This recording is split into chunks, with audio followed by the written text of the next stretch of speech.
کاژێر هەشتا بە کاتی ناوەندی ئەوروپا هێمن عەبدوڵڵام لەگەڵ هاوکارانم ئەم مژارانەمان بۆ دیاسپۆرای ئەم هەفتەیە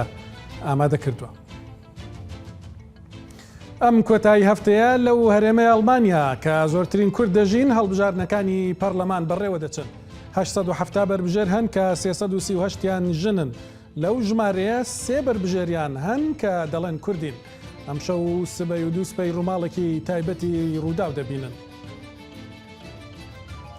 بۆ هەڵبژاردنەکانی هەرێمی نۆردراین ڤێستفالن ئەم شەو لەسەرەوە ڕادەوەستین کە بۆچی ژمارەی بربژێری کورد کەمە، هەروەها کام بەرنامانەی پارتە بەشدارەکانی هەڵبژاردن بۆ کوردی دانیشتووی ئێرە گرنگن. هەروەها ئەمڕۆ لە ئەمستردام فێستیڤاڵی فیلمی کوردی دەستی پێکرد. ژمارەیەک فیلم تێیدا بەشدارن لە سەرتاسەری دنیاوە. یەکێک لە بەڕێوەبەرانی فێستیڤاڵەکە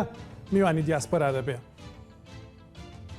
لە بەریتانیاش پەیزی مەحموود خەڵاتی هاوڵاتی جیهانی بۆ ساڵی 2022 بردەوە. پەیزی چالاکوانێکی بواری مافەکانی ژنانە و پێشتریش میوانی دیاسپۆرا بووە.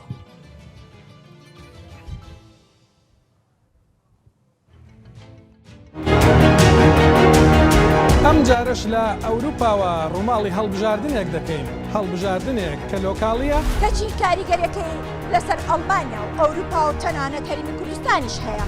هەژمارە هەری زێدە یا کوردên دیاسپۆرای لە ئەڵمانیا لە ئەvê هەرێ و ئەv هەرێمە هەفتبەشە گرنگ یا هەرێما کوردستانە. سێ کوردی چالاک بربژێرن بۆی ببنە پەرلەمانتار. هەندێکیان چانسیەوەشیان هەیە کە ببن بە وەزیر. یەکێکیان سەردار یوکسلە کە لە 12 ساڵی ڕابردوودا زۆر یارمەتی کوردی داوە و بایەخیشی بە پەیوەندی باش لەگەڵ هەرێمی کوردستان داوە. بربژێرێکە دن بێریڤانای مازە. هەر بڕیارە لەبێ هەرێمێ هاتە بەردان بەرژەوەندیە کوژبەراندا بە بێریڤانای ماز لە پشت زنار و ئاڵاو من ڕووماڵێکی فراوانتان بۆ دەکەن.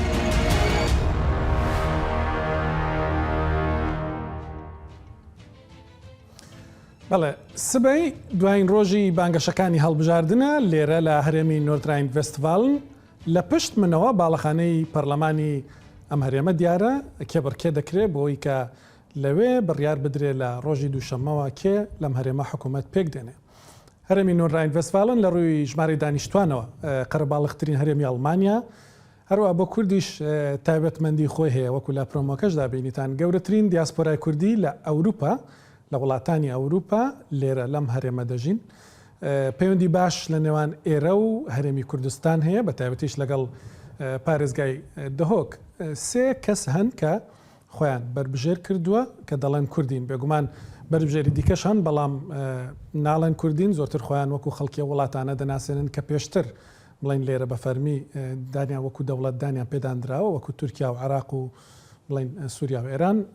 بەڵام سێیان دەڵێن کوردین لە بانگەشەکانیاندا. پێم خۆشە بربژێرەکان ئەم شەو بناسم، هەروەها لەگەڵ میوانەکانیشم گەنگەشەی گرنگمان دەبێت لەسەرەوەی کەم هەڵبژاردنانە بۆچی گرنگن. یەکەمین بربژێر بێریڤان ئایمازە، زەناشینۆ نیسفیچەرێکی لەگەڵ کردووە پێکەوە دەبینێن. دەستبژێرێکە خانمên diyar yên civaka Kurdên Almaniyan e. Bêrîvan Aymaz endama Perlemanê Herêma Nordrhein-Westfalen ji Partiya Keskiya Almanya ew vexwandine Perlemanî. Kurdbûna xwe xanima bêrîvan di her derfeteke pêwîst da be mîna evê resêpşina bi helkefta Newrûzê deyîne ziman. Piştî 5 salên karê perlemantariyê bêrîvan ku di navraya giştiya Almanyada bi siyasetvaneke rastgû û jêhatî dihête nazkirin, careke din di nav kempeyna helbijartinan de. Di karê xwe yê perlemantariyê de bêrîvan berpirsyar bû ji siyaseta partiya xwe bû pirsên koçberan di perlemanî da û di komîteya navxweyî de bûye lewma jî pirsên akincîbûnê û kirêyên malan her wasa vekirin yan girtina rêyên hatnûçûnê biyavê karê wê ya siyasî bûn. Mîna pêşniyazeke partiya wê bu evê meydana bazineyê wê helbijartinan dihête kirin û ew piştgiriyê lê dikin. هشتا نبویە پرۆژە بە باوەرییا من ئەvە چەندە زێدەیە هاتیە گوتن لێ دەربارەی وێ چەندەیە کو ئەف جەهە دەبێت چاوە بهێتە نەخشەکردن ئەvە پرسێکە گرێدای سیاسەتە لۆکالیە وەکو هین دبینن ئەف جادە هەنە و ئەف مەدانێک و لۆپاشیانەی ژی مەدانەکە دوێ هەیە و هزرە کەسکان ئەو بوو کو ئەوان جادەیان هەلینن و لە ئەوان مەدانان بکنە جەهێکی مەزن ژ بەر کۆمەل کۆڵن gelek kêm cihên giştî hene û ev cihe jî binirxin bo jiyanê ji bo jiyana mirovan ya li bajaran bajarên mîna kolên mezin.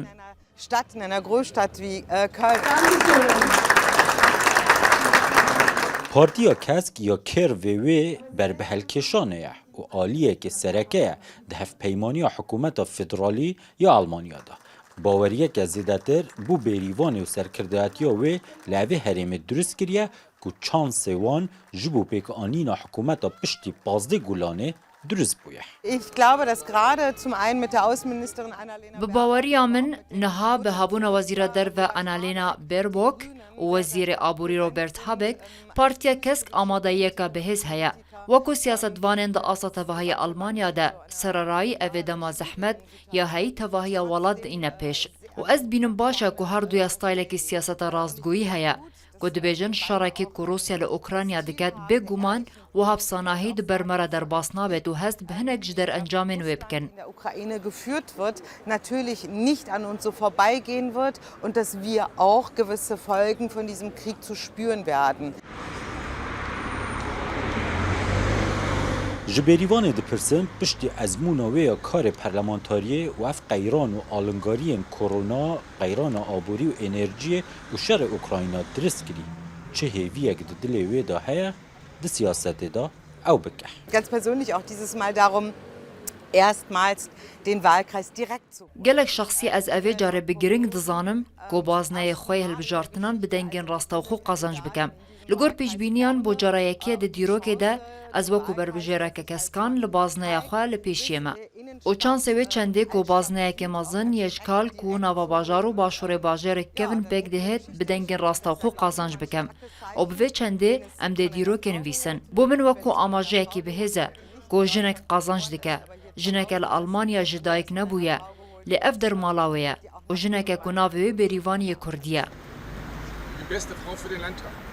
Bêrîvan siyasetvana herî diyariya Kurd Alman e ku bi jêbûna xwe ya Kurdî û viyana xwe ya Kurdistanê dihêta niyasîn û siyaseta wê ya ji rengê buharê û enerjiya wê ya kesk gihandiye astê ku dikare di demek nêzik de postek bilind di hikûmeta herêma Nordrhein-Westfalen de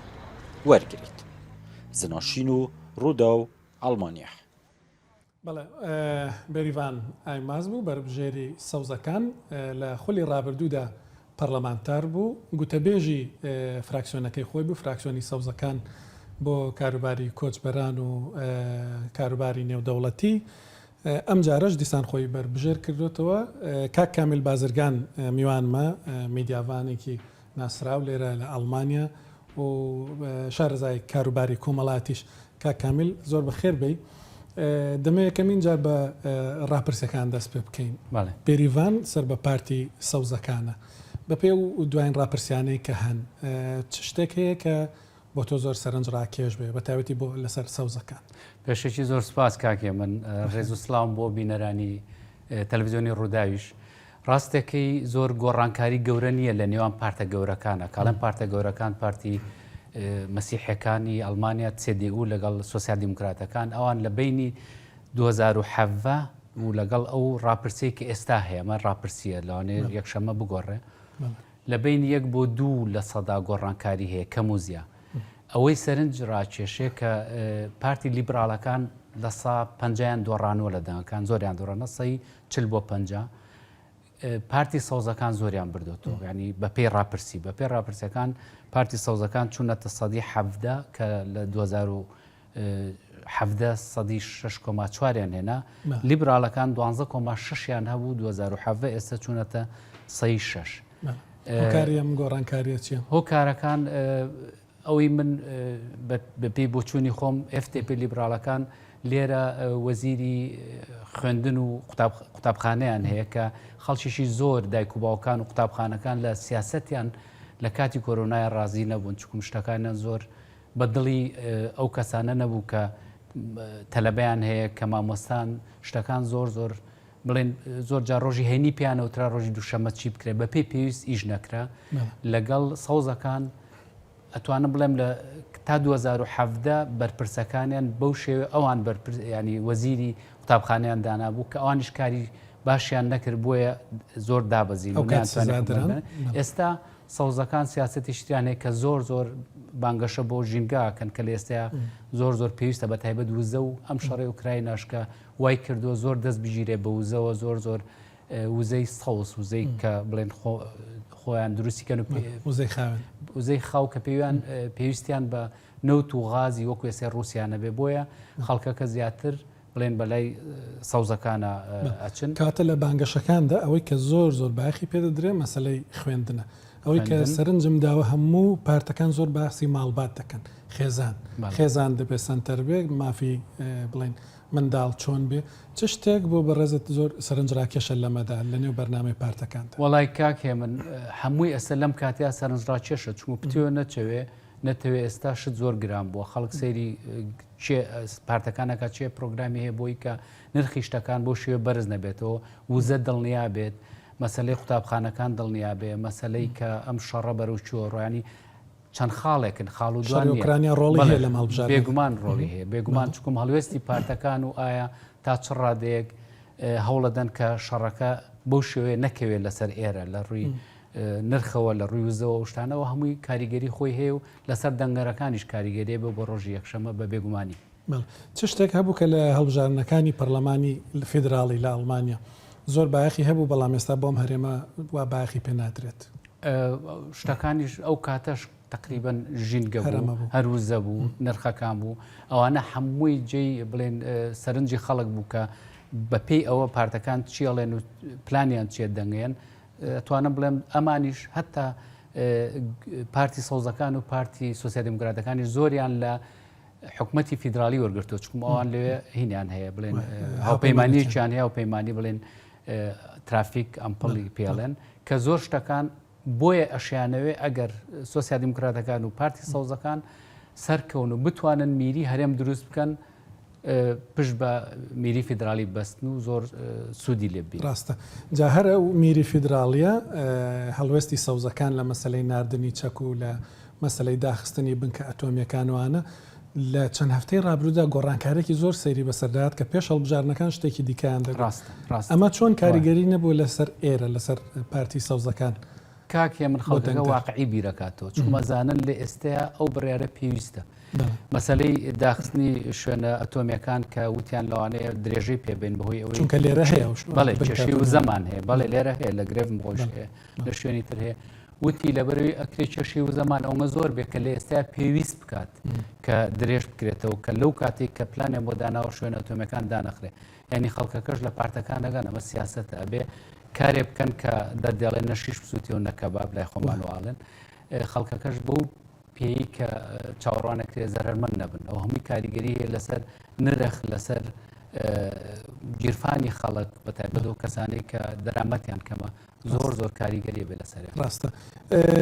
کوردێکی زۆر لێرە دەژیت لە ئێنەرڤی هەرێمی نۆتراین وەستفال بە کورتێکە پێ دەڵێن ئێنەرڤی بەڵام ئەم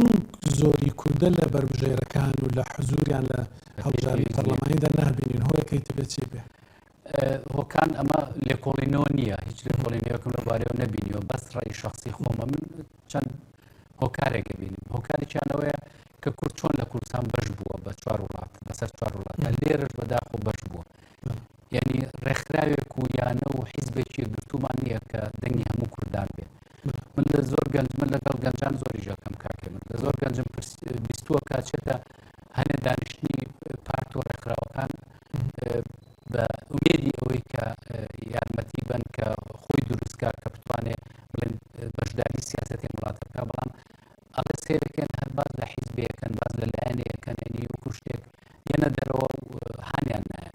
ئەمە خاڵێکە کە ئێمە وەکو وڵاتانی تر وەکو تورکیا و ئێرانوانە کە یەکدین لە شتەکەمانە لێرەش بەڵێ ئەوەش گەنجەکان هەر نایە کە دەداخۆی سیاست سەرێکمان هەیە لەسەر سەرداری وکسەر ئەویش زارانی بەربژێری کوردە کەسێکی ناسراویشە لێرە لە هەرێمی نێرڤ دوای لەسەر بژارە هێشتا باشتر کەسە بکەین. سپیچێک دەبینین هاوکارم ئاڵا شاڵی ئامادە کردووە دوایی دەگەڕێنەوە. لە گەرمەی هەڵمەتی هەڵبژاردندان ئەمڕۆ بەیانی بنیاد دەنین بازاڕی کار دەرەخسێنین ڕێگری لە هەژاری خێزان و منداڵی هەژار دەکەین. ئەمە دروشمە سەرکیەکانی سەردار یوکسرە لە شاری بۆ خۆم و گەڕێکی ڤاتنشایت کە ناوچەی ئەم بەربژێرەی سەرپارتی سۆسیال دیموکراتەکانە. لە ناوجەرگەی بازاڕی ڤاتنشایتدا مێزیان داناوە و سەردار خۆی پرۆگرامی خۆی و پارتەکەی بۆ خەڵکی ئەم گەڕەکە ڕوون دەکاتەوە.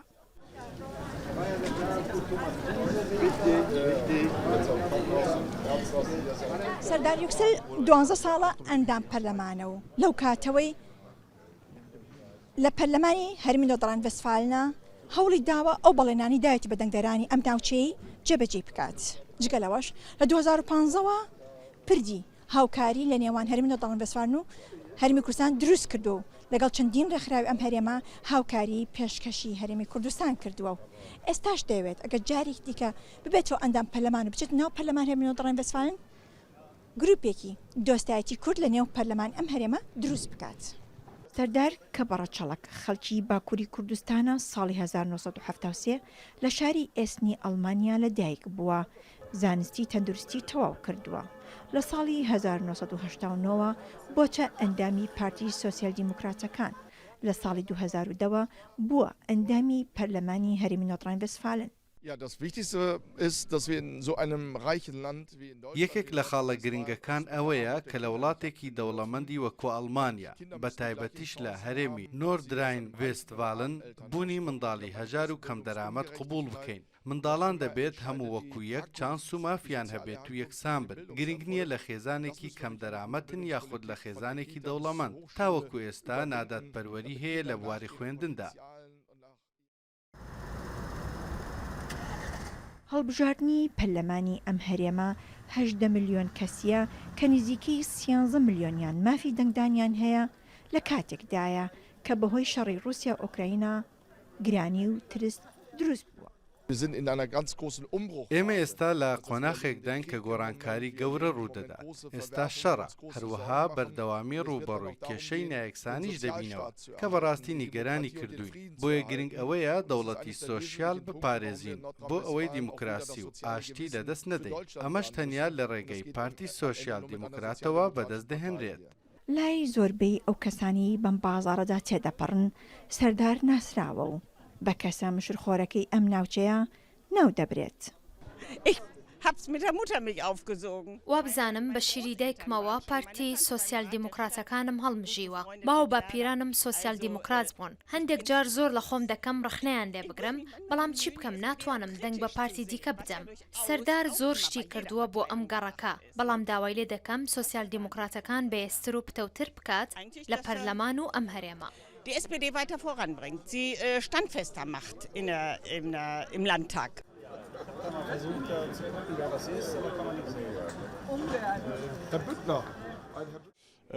Und wir hoffen ganz einfach, dass die Gesamtsituation für uns alle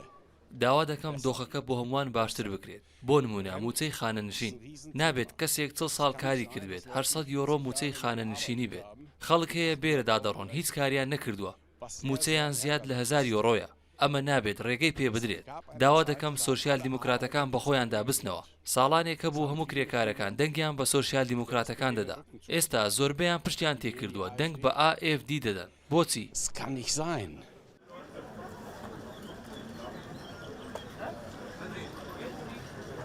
هەرچەندە سۆسیال دیموکراتەکان لەسەر ئاستی ئەڵمانیای فیدراڵ حکومڕانن، بەڵام لە هەڵبژاردننی 2017 و دوای 40 ساڵ لەم هەرێمە بەرامبەر پارتی کریستیان دیموکراتەکان شکستیان خوارد و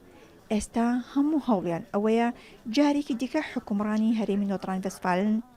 بەدەست بێننەوە. ئاڵا شاڵی ڕوودا و ئەڵمانیا.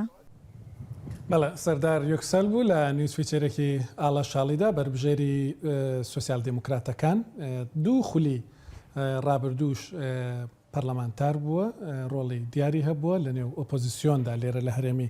نۆردراین ڤێستفالن هەروە ڕۆڵی هەبووە لە پەیوەندی لەگەڵ هەرێمی کوردستان وەکو لە نیسفیچەرەکەشدا بینیتان بەردەوام دەبم لەگەڵ بەڕێز کامیل بازرگان میدیاوان هەروەها شارەزای کاروباری کۆمەڵایەتی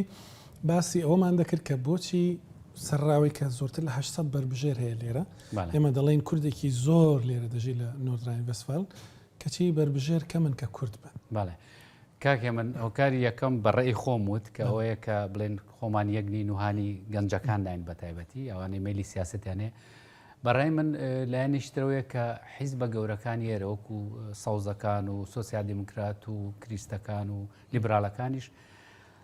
تا تورک و فارس و عەرەب وەستابێ زیاتر میل بۆوانێن بۆ کورد وەک لە کورد ئەوە ڕێی خۆمە چکم لەوانەیە زۆر جابۆیان بێ بە سەرێشێسە تۆ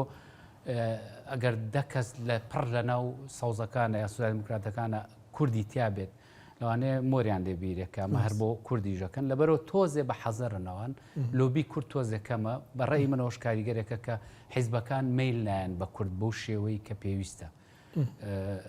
هۆکاریشتر بەڕێی من ئەوەیە کە بڵێن گەنجەکانیش لێرە خۆیان وەکو کورد زۆر لەواچێ باوەڕیان بە خۆیان نەبێت کە بەشداری سیاست و کاروباری ئەم وڵاتە بن بە پێی پێویست پتێوە نەتەوێ هۆکاری شەڕ و کوردستان و داگیرکردنەوەوانە کاریگەری لەسەر تاچی کوردیش هەیە کە زۆر زۆر هەنێک جار لە بینی قەوسا بڵێم تۆزێ خۆی بەکەم بزانێت یا باوەڕی بە خۆی نەبێت کە بچێتە ناو هەنێ بوارەوە لەوانەیە چێ لەوانە بواری سیاست و بواری بەشداریکردنی کاروباری ئەم وڵاتەیە بەڵەوەکو میدیاوان بێریوان ئایماز و سەرداری کوسەل بێگومان دەناسی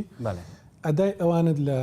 5 ساڵی ڕابردوودا پێچۆن بووە پێتوە بۆچی دەنگدەری کورد دەبێت دەنگ بدەن بەو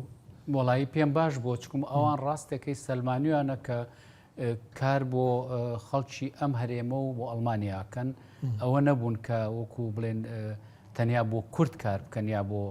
پەنابەر یا بۆ کۆچبەر یا بۆ بێگانە بەڵکو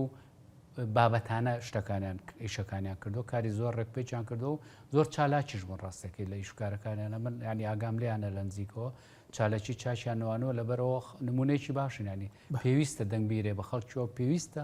خەڵکی واژ لە ناو پەرلەمانە هەبێت باسی کۆچبەرانمان کرد هاتنی ئۆکراینەکان تا ڕادێک سیاسەتی کۆچبەری لە هەموو ئەوروپا گۆڕی و ڕاست ئەڵمانیاش بێگومان کاریگەرێکی گەورەی کردووە لە بەرنامەی پارتەکاندا ئەوەی کە هەستی پێدەکرێت بۆ ساڵانی داهاتوو هاتنی و هەموو کۆچبەر ئۆکراینە لە سەر هەرێمی نۆردراین ڤێستفالن چ کاریگەرێکی دەبێت کاریگەری دەبێت بەڵام زۆر کەس ئەوانەی لەو بوارەیە کارەکەن کاکێ من ینی بۆ چوونیانەوەیە کە ئەمان کاتین بەڕاستی بازیچان ئێستا کە کیف تۆزێ ئارام بۆ تۆ هەنێکیان گەڕاونەتەوە بەڵام لەگەڵەوە شاخۆیان بۆ ئامادە کردووە وەکووە بینین باوەشێکی زۆر گەرم و گوڕ و گەورەتریش بۆ ئەوان کراوەتەوە وەک لە 2015 ئەمە گلەیەکی زۆری لای خەڵک دروست کردووە کە جیاوازیەکەیە لە سیاسەتی پەنابەرانە لە ئێستایا و لە پێشووترە هەم لە خەڵکەکەشە بەڵام ئەشبینی یانێ لیان قەوماوە پێویستشە بە پێی پێویست یارمەتی بیرێن بەڵام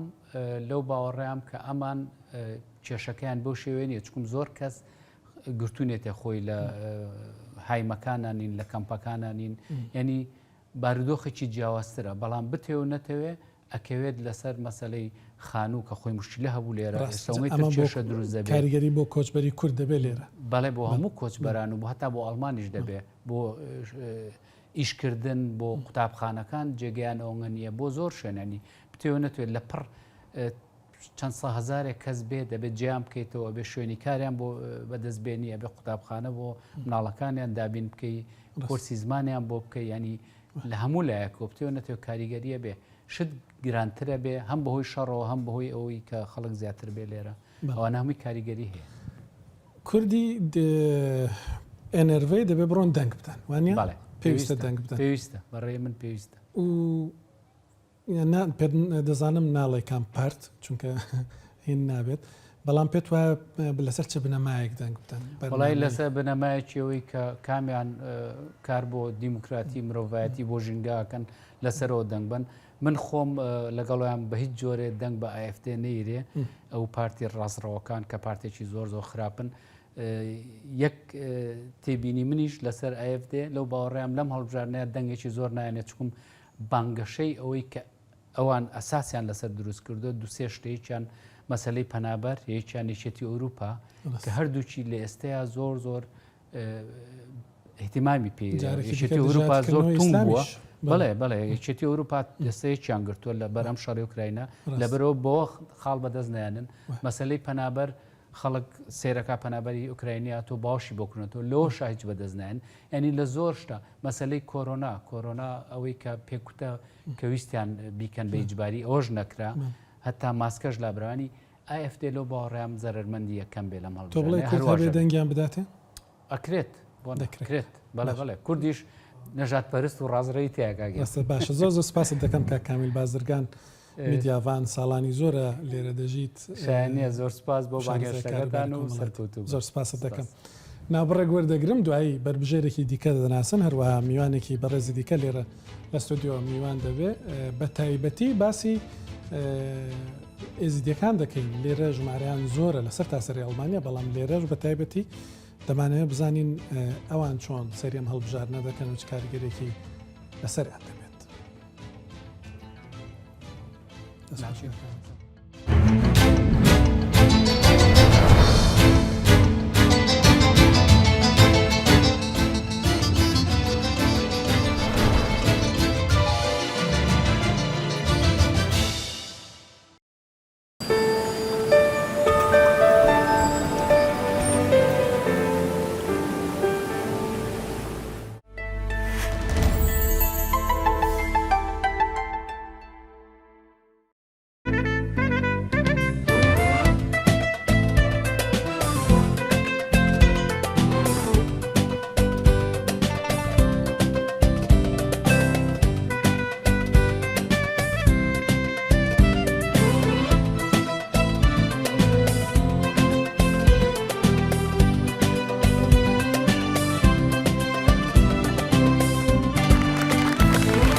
دۆشاوی تەماتەی ئاڵتونسا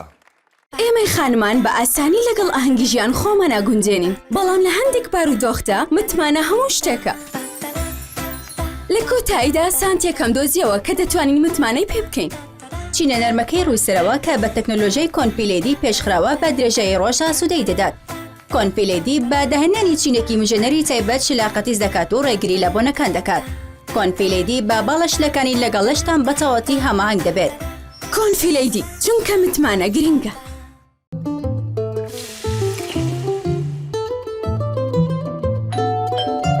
بەخێر بێن خۆشبی کچەکەم بۆچی ئەزیێتان کێشە؟ ئەزیێتی چی؟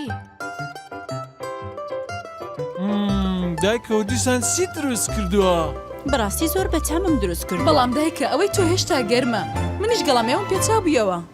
ئێ باشە نهێنی ئەم تام و چێژە چییە؟ نازانم.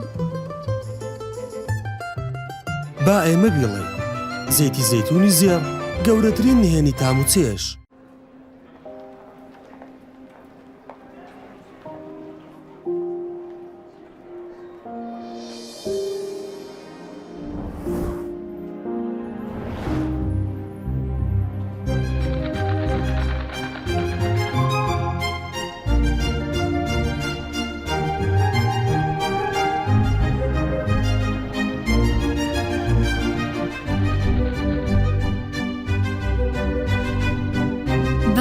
شوێنێک بیت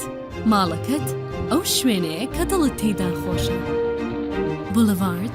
بەرجەستەکردنی ماڵە دڵخوازەکەتە بولڤارد ماڵەکەتە لە هەولێر و ناونیشانتە لە هەموو جیهان لە ناوجەرگەی هەولێردا ناونیشانی ماڵەکەت خۆی دەدوێت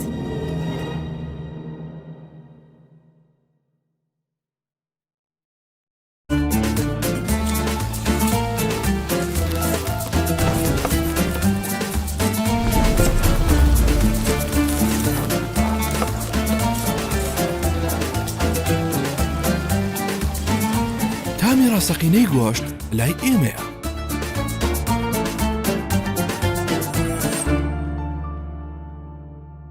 بۆ سروشتی ئەو گڵە بە ڕۆژانەی کە تیشکی خۆر پێیگەیاندون.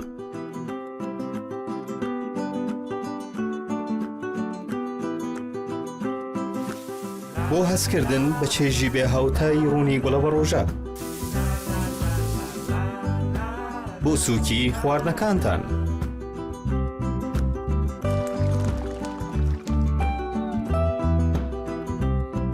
بۆ بەختەوەری و تەندروستی خێزانتان بەبێ دوودڵی ڕوونی گوڵە بە ڕۆژەی ئاڵتونسا هەڵبژێرن. چێژی ئاڵتونسا نایابە. ئاڵتونسا مارکەیەکە لە مارکەکانی گروپی کۆمپانیاکانی ئاڵتونکایە.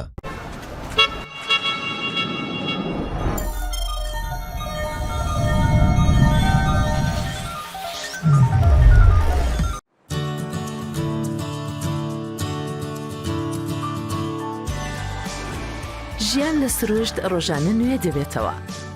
تازە و نوێ لە باخچەکەتدا پەیدا دەبێت. بۆ ئەوەی زوو پیر نەبین پێویستە ئەمە بکەین. بەرهەم و سەوزەواتی نوێ هەموو بەهارێک لەسەر سفرەکەتان دەینۆشن.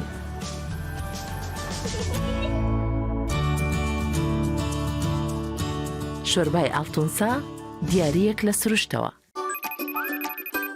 سڵاو باشیت؟ هیچ باش نیم، ناتوانم بیخەوێنم. دیسان خەتای دایبیەکانە، ناتوانم دایبێکی باش هەڵبژێرم. دۆزیمەوە. ئێمە شەوانە ئارامەنوین. ئێستا تۆی تاقیکەیتەوە. چی تاقی بکەمەوە؟ کۆنفی ناز بۆی باس کردم. ئەفسانەیەکی سروشتیە چونکە زینکی تێدایە. یەکەم دایڤیە لە جیهان کە زینک و لانۆلین و دیپانتینۆلی تێدایە کە بەرهەمی سروشتین و لەلایەن دکتۆری پێس و تاقیگەکانی دێمارتێس هایتێکی ئەڵمانی متمانە پێکراوە. کۆنفی گرنگیتان پێ دەدەین.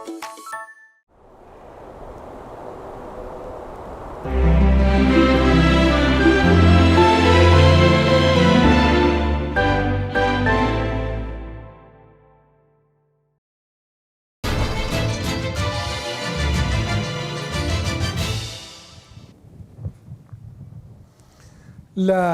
ئەڵمانیا ژمارەیەکی زۆر ئێزیدی دەژین. ڕاستە لە دوای شەڕی داعشەوە گروپی زۆر گەورەی ئێزیدەکان هاتن بۆ ئەڵمانیا لەسەر تاسەری ئەڵمانیا بڵاوبوونەوەکو کۆچبەر بەهۆی جەنگەوە هەڵاتن بەهۆی ئەو فەرمانەی کە بەسەریان هات، جینۆساید کە بەسەریان هات. بەڵام پێشتریش ئێزیدی باکوور هەروەهی ئەرمەنستان هی وڵاتانی یەکێتی سۆڤێتی پێشوو و تەنان ڕۆژاوای کوردستانیش لێرە هەبوون. ئەوانەی کە زۆر کۆنن لێرە ڕۆڵیان هەیە لە نێو پارتەکاندا لەسەر ئاستی فیدراڵی هەروە لەسەر ئاستی هەرێمی نۆردراین ڤێستفالن. یەکێک لەوان نەسردین ئاکایە کە خۆی هەڵبژارد و خۆی بەربژێر کردووە، خەڵکی باکووری کوردستانە پرۆفایلەکەی پێکەوە دەبینێ.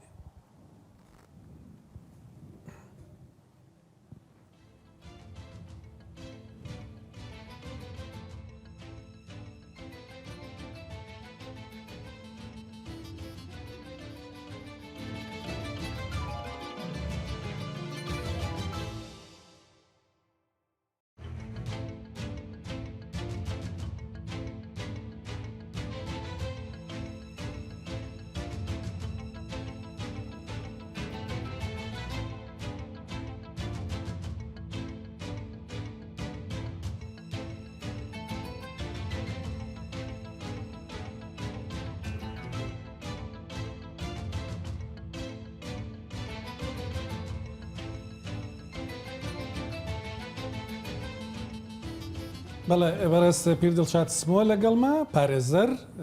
کوردی ێزیدی بێگومان لێرە ماوەکی زۆر لە ئەڵمانیا ژیاوە، شارەزای کاروباری سیاسی ئەڵمانیاشە. کاریگەری دەنگدەری ئێزیدی لەم هەڵبژارنەدا لە نۆردراین ڤێستفالن چەند گەورەیە؟ بەڵێ زۆر سوپاس بۆ بانگەشەوە. پراستی کاریگەری یا دەنگدەرێت ئێزدی زۆرە ئەگەر بەشدار بن، بەس وەک ئەم ببینین وەک ڕاپرسی دیار دکەن ئەس باوەڕ دکەم بەشداری ڕێژەکە کێم بەشدار بن وان دەنگدانێت پەرلەمانێ کێم بەشدار بن چماوەسایە چما کێم بەشدار دەبن ئەس باوەڕ دکەم ئەڤەتگەڕێتن سەروان کاندیدات خۆ کاندید کردن، ینی مەبخۆشی گاز دەکرد مە پەیوەندی بکرد یەکسەر لەگەڵوان مەگوت ئەگەر هون بێن ئەم چین خزمەتێکی بۆوە بکەین، ئەم چین وە بگەهین خەلکی دا خزمەتێکی دیفراهون بشین بۆ خەلکێمە پێشکەشکەن وەک پەرلەمانتار vê herêmê lê çend egerek hebûn, yanî bû nimûne ev biraderê me li Bilîfêld kak Nesreddîn hoye nexweşiyê me neşiya em bigehîne êk û xizmetê bikەین بۆ ran. Bele te behsî Bilîfêldê kir li Bilîfêldê civakawe ya êzidiyan çi qas mezin e civakawe? Yani berî چەند ساڵەکە تەخمیناتێت نەڕسمی هەبوون گوتی نزیکی 6,000 ئینسان ئەلبلیفێلچین 2014 و هێربەدا ئەست ینی باوەڕ کەم نزیکە گەهشتیان نزیکە 15 حتا 20,000 ئینسانی دەتوێت دەدا 15 تا 20,000 چ قاسی ئەو سیاسەتە باژارەدا کار دەکەن بەشدارن بەشداری سیاسەتە ئینتیگراسیۆن جواتە باژارە ئینتگراسیۆن سرات وەکی دەبێژن جواتە ینی ما برادرێک دوێت هەیمتنێت پارتیەت سیاسیدا کار دکەن ئەو برادر نەشکش باکوورێ کوردستانینا ئەوێ دیت ئینتیگراسیۆن ڕاددا یانیت مەجلسە ئەستیشاریە باجێریدا ئەمە دەورابۆری 4 برادر هەبوون ئەوێ دەورێمە دوێت هەین ئەگەر ببێن کار بکەن ینی کارێکی کاریگەرە لێ وەکتوزانی ینی کارێکی خۆبەخشە کاری ئینتیگراسیۆنیان مەجلسە بیانە ژبەر هەندێ هەموو جار دەرفەت نینە مرۆڤ کارێکی کاراک بکات لێ تا هەژمار ئانینات گەڵخوا تو تخواز بەحسیوان هەژمارە بکەی کەرە ڕاستی ئەگەر ئەم بەحسێ هژمارە بکەین ینی دیرۆکە ئەندیماجی یان یا ئەنتیگراسیۆنی ئەلمانیا ساڵی شێستادا دەستپێکیە وەک دەستپێکی کرێکارێت هاتین ئەلمانیا داوەتکردین ئەو خەڵکە بێتە ئەلمانیا هاریوان بکات وی وڵاتی ئاواکەتن وڵاتێت ئۆروپی یان بۆ نمونە زۆرش تورکیا هاتن ساڵێت هەشتیادا محکمێت ئەلمانی بریار دەرئێخستن و ئەف خەلکی بیانی حەق هەیە بخۆ جڤاتا چێکەتن ئەف تشت هاتە پەسەندکردن ساڵان 95 و بدرستی هەندێک جۆری جڤاتە هاتنە دەرئێخستن گۆر قانونی لێ ئەو تشت نەکاریگەر بوو حتا ساڵا 2009 درستی بڕیار دەرکەوت گۆر قانونە ئەلمانی و دبێژنی ئینتیگراسیۆن ڕات یان مەجلسە ئەندیماجیل هەر باژێرەکی بێتە ئاواکردن 101 مەجلس یان جوات مەوێت هەین لێ هەرێمە نۆرتڕاین وێستفالن ئەو جواتنە کاریگەرن گەلک باجێرە ینی شیرەتێ پێشکەشی جواتە باجیری بکەن ینی وەک مەجلس محافظە سەربڕیاری سیاسی گرێدای ڕەوشە باجێری سەربڕیاری سیاسی گرێدای ڕەوشە پەنابەرە و خەڵکی غەریب وان باجێرە وەختی ئەم بەری خوب دەینە ژمارە خەڵکی هاتیە ئەلمانیا لێری ساڵا 1995 حتا 2001 ژمارە بەردەستن کێمترین ئاست 2008 هاتیە تومارکردن و نزیکە 28,000 ئینسانە گشتی هاتیە ئەلمانیا بەرزترین ئاست ساڵە 2016 ئەوژی 745,000 ئینسان بوو 2014 حتا 2017 گەشتە تقریبان 1,600,000 ئینسان ژمارەکە چەند ئێزیدی هاتنە دەنابەر 2014 ڕسمی نینن لێ تەخمین بکەین ینی نزیکە 20 حتا 25,000 ئینسانە دبان چەند ساڵی بۆری دەتەشتی دە بەرنامە پارتیاندا کیژان پارتی باسی دۆزای زیدیان مەسەلا جێنۆسایدێ مژارە وسا دەکەن ڕاستیل ئەگەر ئەم بیژنەس باژێری بلیفێلد مە پەیوەندیت باش بەهرا بتر گەل پارتیا SPD وێت هەین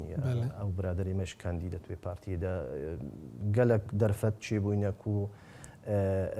ینی بورگە ماستەر یان باژێر پارێزگەی باجێری هاتیە کۆمەڵامە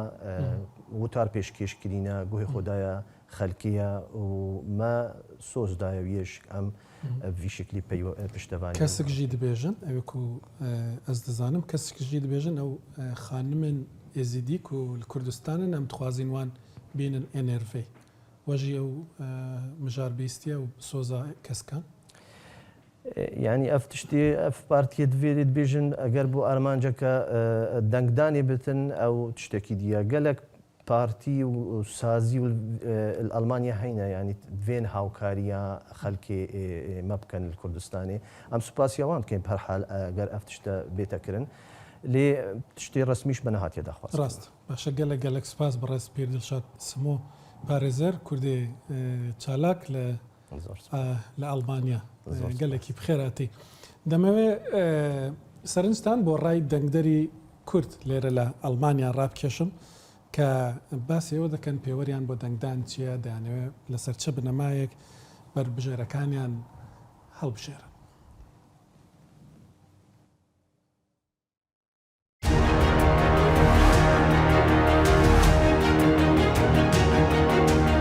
ئەم جارش لە ئەوروپاوە ڕووماڵی هەڵبژاردنێک دەکەین، هەڵبژاردنێک کە لۆکاڵیە کەچی کاریگەریەکەی لەسەر ئەڵمانیا و ئەوروپا و تەنانەت هەرمی کوردستانیش هەیە. هەژمارە هەری زێدە یا کوردên دیاسپۆرای لە ئەڵمانیا لە ئەvê هەرێ و ئەف هەرێمە هەفتبەشە گرنگ یا هەرێما کوردستانە. سێ کوردی چالاک بربژێرن بۆی ببنە پەرلەمانتار. هەندێکیان چانسیەوەشیان هەیە کە ببن بە وەزیر. یەکێکیان سەردار یوکسلە کە لە 12 ساڵی ڕابردوودا زۆر یارمەتی کوردی داوە و بایەخیشی بە پەیوەندی باش لەگەڵ هەرێمی کوردستان داوە. بربژێرێکە دن بێریڤانای مازە هەر بڕیارە لەبێ هەرێمێ هاتە بەردان بەرژەوەندیە کوژبەراندا بە بێریڤانای ماز لە پشت بوو. زنار و ئاڵاو من ڕووماڵێکی فراوانتان بۆ دەکەین.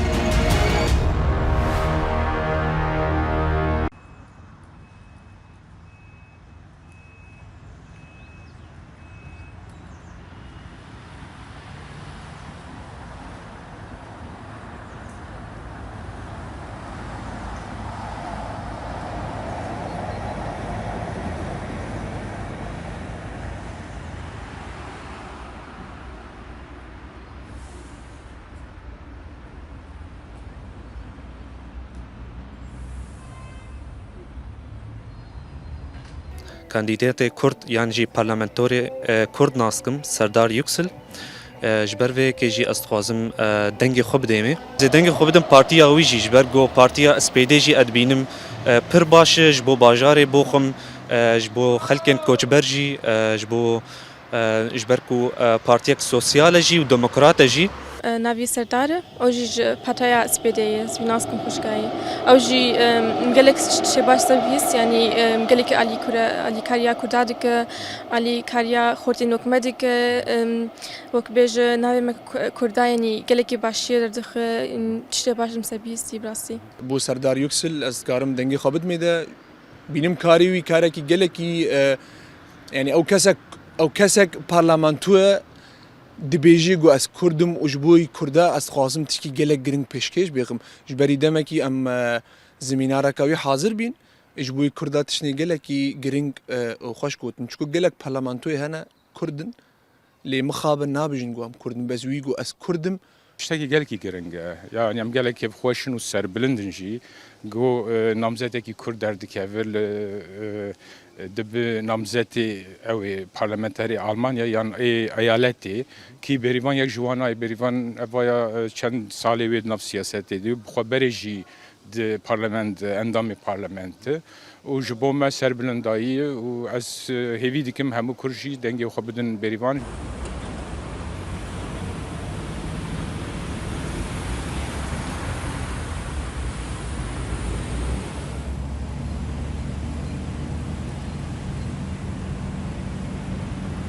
Rewşeke pir zehmet de derbasin em bêjin rewşa aborî, enflasyon pir bilind bûyî, qeyrana korona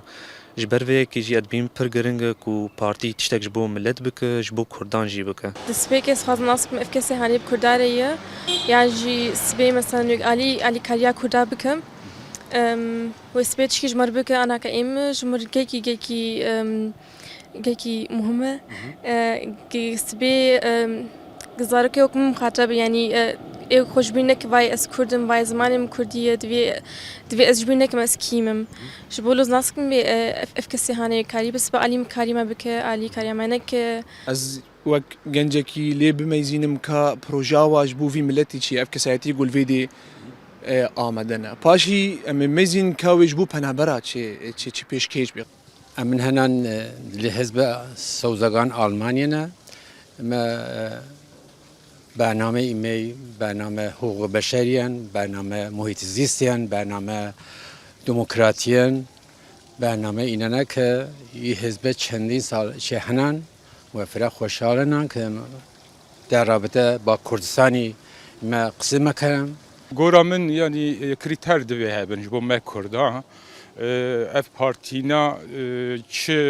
برنامه وام بنرن دواره دموکراسیه ده واره مافی مرواند واره مافی پنابراند و وقت یکی کرد نری نوان سر کردا چیه چاوایش بو مافی روایی گلی کرد چاوا تف دگرن دوی ام وینا ام برچاو بگرن اجی و کرد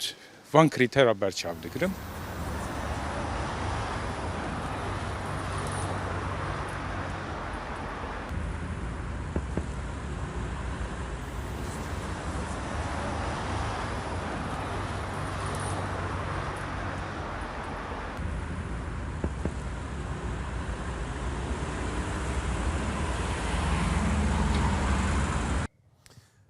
ئەمە هەڵبژارنەکانی هەرێمی نۆردراین ڤێستفالنی ئەڵمانیا بوو سبەی نیوەڕۆ دیبەیتێکمان دەبێت لەسەر هەڵبژارنەکان ڕای جیاواز لانی جیاواز قسەی لەسەر دەکەن وەکو گوتمان بۆیە گرنگە ئەم هەڵبژارنانە چونکە نزیکەی دەڵێن نزیکەی ملیۆنێک یا زیاتر کورد لە ئەڵمانیا دەژین زۆر بەشیان لێرە لەم هەرێمە دەژین و بەربژێری کورد هەن بۆیە ڕووماڵمان لەسەریان دەبێت بێگومان دووس پێش بە هەمان شێوە لەگەڵ هاوکارانم زنار و ئاڵا و هاوکارانی دیکە لێرە لە پشت کامێرە لەگەڵتان دەبین دەڕۆمە هۆڵندا لە هۆڵندا ئەمڕۆ بۆ یەکەم جار فستیڤاڵی فیلمی کوردی هۆڵندا دەستی پێکرد لە شاری ئەمستردام مەیل فازل لەگەڵمە یەکێکە لە بەڕێبەرانی فستیڤالەکە مەیلخان دەمەوێت بۆم باس بکەی بزانم پرۆگرامی فستیڤالەکە چیە چۆکە دەزانم ئێستا کەمێک پێش ئێستا دەستی پێکردووە بڕێڕوە ئەمڕۆ چی پیشان بدرێت کێتیدا بەشدارە و فستیڤالەکە چۆنە بەڵێ زۆر سپاس کاکێ من پێش هەموو شتێک بەڕاستی پێم زۆر سپاسان کەم لەو پرۆگرامە جوانەی کە داتان نایە خۆش بۆ بژام یەک لە ئێمەی بەس زۆر کچ و کوڕی کوردان هەنا لە دەرەوەی خاچی کوردستانە ژین زۆر شانازی بە کوردەواری خۆیانەکەن زۆر شانازی بە کولتوری کوردیەکەن کە ئەو پرۆگرامەتان دانایە ئێمەی دیاسپۆرا هەست پێکەین کە دەنگێکمان هەیە کە گرنگیەکمان پێ ئەدرێت بۆیە زۆر زۆر سپاس دووەم شتیش ستاوتت میل فازڵ وەیە بەس حەزەکەم بە میل سیانی ناوم بگۆترێت وە شتەکە کە زۆر شانازی پێکەم بۆیە پرسیارەکەتەوە بوو ئەمڕۆ چیەکەین دەستپێکردنی فیلم فستیڤاڵی ئەمستردام کوردش فیلم فستیڤاڵە کە یەکەم جارە لە شاری ئەمستردام دانرێت دوو دەرهێنەری سینەمەی فیلمی کوردی ڕێبەردۆسکی و بێری شەڵماشی کە زۆر دەنگیان هێناوە لە هۆڵندا و لە دەرەوەی هۆڵندا ئەو بیریان لۆ هاتوو من چونکە چەند ساڵە لەو کارە ئیشەکەم پرودوسرم فیلم و فلام و شت بێری پەیوەندی پێکردم گوتی توانین بە زەحمەت یارمەتیمان دەی وەک ئێستا گوتم زۆر شانازی بە کوردەواری خۆمەکەم و زۆر شانازی بە کولتورە جوانەکە و پڕەکەی خۆمەکەم لێ بە دڵخۆشی و بە دڵەتی خۆش وتم هەربەت زۆر حەزەکەم الحەمدولله ئێستا بە هەستێکی خۆش لێرە دانیشتیمە تازە هەموو قاعەکانمان پڕ کرد خەڵک زۆر هاتبوو خەڵکی بە کراسی کوردی هاتبوو فلیمەکی پێشکەشەکەین ئیمان و خەلیل ئیمان و خەلیل خەڵکی ڕۆژاوایە بڵێ فلیمێکی دەرهێناوە بە ناوی نەیبرز کات جیران باسی چیرۆکی ژیانی خۆیەکات باسی زوڵم و سیستەمی ڕۆژاوا ئەکات کە کوردەکانی وێندەر لە بندە و دەستورە ژیانە بەڕاستی فلیمێکی زۆر جوانە حەزەکەم بەو بەلای ئێرە هەرچ کوردی هۆڵندا و ئەڵمانیا و بەلجیکا و هەرچ دەور و پشتی هۆڵندا هەیە ئەو دوو ڕۆژە دعوەتتان کەم بێن بۆ ئەمستردام کەیتڵ هاوس تەماشی پرۆگرامەکانمان کەن فلیممان هەیە لە هەر چار پارچەی کوردستان و بەڕاستی پرۆگرامێکی جوانماندانە لێ گەورەمانەکە نەگەر بێن باشە پرۆگرامێکی جوانتان داناوە و خەڵکێکی زۆریش ئەمڕۆ هاتبوو کێ پشتیوانی فستیڤالەکەی کردووە چۆن ڕێکتان خستووە چکە ئەوەندەی بزانم زەحمەتی زۆرتان کێشە تا ڕێکتان خست وڵا بەڕاستی پێ برم کاکێ من کە تازە گوتم ڕێبەردۆسکی و بێری شەڵماشی کە زۆر دەنگیان هێناوە لە هۆڵندا خەڵک ئەیان ناسی معنایی ئەگەر بە ناوی ڕێبەردۆسکی و بە ناوی بێری شەڵماشی بڕۆی بۆ سینەما و بڕۆی بۆ ناوە گرنگەکانی هۆڵندا خەڵک ئەی ناسی بەس لەگەر ئەوە بەڕاستی زۆر یارمەتیمان وەرنەگرت ئەوەیە کە ئەمن و بێری و ڕێبەر و لەگەر من تاراخەفوریش پێشکەشەکات ئێستا ئەو چارەمان زۆر خۆشەویستیمان هەیە لۆ کوردستان لۆ فلیم لۆ سینەما بەس لەوە زیاتر خۆشەویستیمان هەیە لۆ خەڵکی دیاسپۆرە کە حەزمان لێ ئەو خەکانە بینن نەکن یەکتری ئەگەر بەو خۆشەویستیە نەبا زەحمەتە بوو بەرێ بەس چونکە هەمومان چەند ساڵە لەو کارە ئیشەکەین شتەکان چوونە پێش ئەوە ئەگەر باسی پارە و شتەکە زۆر حەز ناکەم باس بکەم بەس ئەوە شتەکە کە بەخۆمان پارەکەماندا هەتا هەمووی بینی نەکن یەکتری بەس زەحمەت نا بەس یەکەم جارە هەموو شتێک یەکەم جار شتی تێدایە بەس هیوادارین ساڵەکانی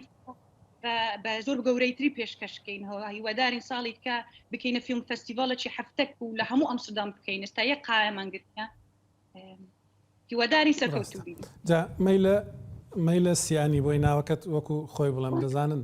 سیانەکان لە هەولێرە ماشەڵات دیارن گوتت گەورەمان دەکەن وەرن کوبین ئادرێسەکە چییە؟ ئەوە کەیتڵ هاوسی پێگوترێ بە هۆڵندی لە ئەمستردام ئەگەر لە گوگڵ لێ بدەن دیارە بیت و ئەتوانن لەسەد لە کندەرەکان تیکیت بکرن هەموو لە سعات 12ەوە سبەینی و یەکشەم لە سعات 12 تا سعات 10 شەو فلیممان هەیە سێقا ئەمان هەیە هەر 2 سعاتێک فلیمێک پێشانە دەین زۆر معنی پرۆگرامەکە زۆر شتی لە ناودا بە کەیفی خۆتان توانن بێن و هەڵبژێرن کام فلیم تەماشاکەن کام نە لەگەرەوەش چەند گۆرانی بێژمان داوات کردینە دێن گۆرانی ئەرێن خواردنی کوردی پێشکەشەکەین جلجی کوردی پێشکەشەکەین کڵتورەکەی ما کاکێ من بەخۆش دەزانی ئەگەر وە برم بەس سینەمەیە گوناحە لە خواردن برێ لە هەڵپەرکێ برێ لە مۆسیقا برێ زۆر پڕ و زۆر ڕاقیە هەست پێ دەکەی زۆر شانازی بە کوردەواریەکەی خۆمەکەم و لێ حەزەکەم هەرچە خەڵکی دەرەوەی خاچی کوردستان هەیە بێت گەورەمان بکەن لێرە باشە زۆر زۆر سپاسە دەکەم مەیلە سیانی کچی هەولێرە بەڵام سەرکەوتوو لە هۆڵەندا دەستی هاوکارەکانیشت خۆش بێ ئەوانی دیکە کاکڕێبەر و بێری و هەمویان ئەمیش کوڕی هۆڵەندام حەزم دەکرد بەڕاستی بێم لەوێ بم بەڵام سبەی دووسپەی لێرە ڕووماڵمان هەیە بەڵام بینەرانی ڕوودا و ئەوانەی کە لە هۆڵەندان وێستا گوێتان لێ بێگومان بڕۆن بلیت بکڕن پشتیوانی و فستیڤالە بکەن وەکو گوێشتان لێبوو زۆر پلانێکی فراوان هەیە جا ئەمە هەر کچانی کورد لە هۆڵندانین لە وڵاتەکانی دیکەش کچی کورد لە دیاسپۆرا زۆر چالاکە زۆر سەرکەوتووە پەیزی مەحموود هەیە پێشتر لێرە لەسەرم مێزە میوانی من بوو ئەم هەفتەیە لە بەریتانیا خەڵاتی هاوڵاتی نێودەوڵەتی